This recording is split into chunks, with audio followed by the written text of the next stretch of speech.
दोस्तों, शंकर जी के भक्त हमेशा कहते रहते हैं, काल भी उसका क्या बिगाड़े जो भक्त हो महाकाल का। पहले तो आप देख लीजिए भस्मासुर के सामने शंकर जी को कैसे अपनी जान बचानी भारी पड़ गई।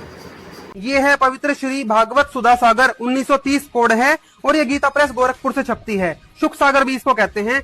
इसमें आ जाओ आप 10वें स्कंद के अंदर अध्याय नंबर 88 में आप देखिए, भगवान शंकर एक बार वरकासुर को वर देकर संकट में पड़ गए थे। वरकासुर यहाँ पे भस्मासुर को ही बोला गया है।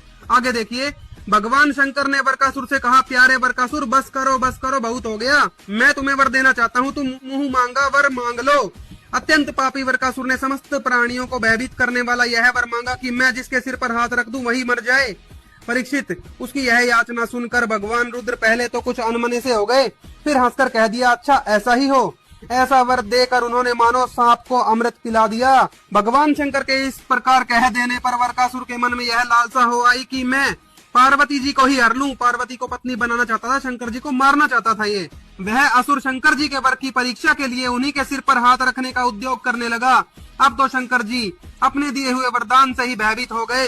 वह उनका पीछा करने लगा और वे उससे डरकर कांपते हुए, ध्यान से देखो, शंकर भगवान अपने भगत से डर से कांपते हुए भागने लगे। वे पृथ्वी, स्वर्ग और दिशाओं के अंत तक दौड़ते गए, परंतु फिर भी उसे पीछा करते देखकर उत्तर की ओर बढ़ते चले गए। अब कुछ पाखंडी कहेंगे ये तो भगवान शंकर की लीला थी। नहीं भाई, ये लीला नहीं थी। शंकर भगवान सच में मार दिए जाते हैं काल भगवान के द्वारा। ये भी देख लो प्रमाण। करता है संहार, मतलब इनको मार देता है। यह काल भगवान है जो इनका पिताजी है। और आगे देखो, ब्रह्मा, रुद्र तथा नारायण आदि बहुत होते हैं, इन जैसे देवता बहुत होते हैं, ब्रह्मा विष्णु शिव जैसे ये भगवान नहीं है, किंतु भगवान एक ही है। और ध्यान से देख लो, वह भगवान कवि कहलाता है, ऐसा वेद का भी मत है। यहाँ कवि कह दिया और ये कबीर भगवान है। संस्कृत में देखिए, एको ही भगवान ईशः काल है, कबीर इति श्रुति ही। कबीर इति श्रुति, कबीर ही भगवान है श्रुति में, अर्थात वेदों में। भाष्य भगवान को जानना चाहते हो, मोक्ष की प्राप्ति करना चाहते हो तो यूट्यूब पे सर्च करो संत रामपाल जी महाराज।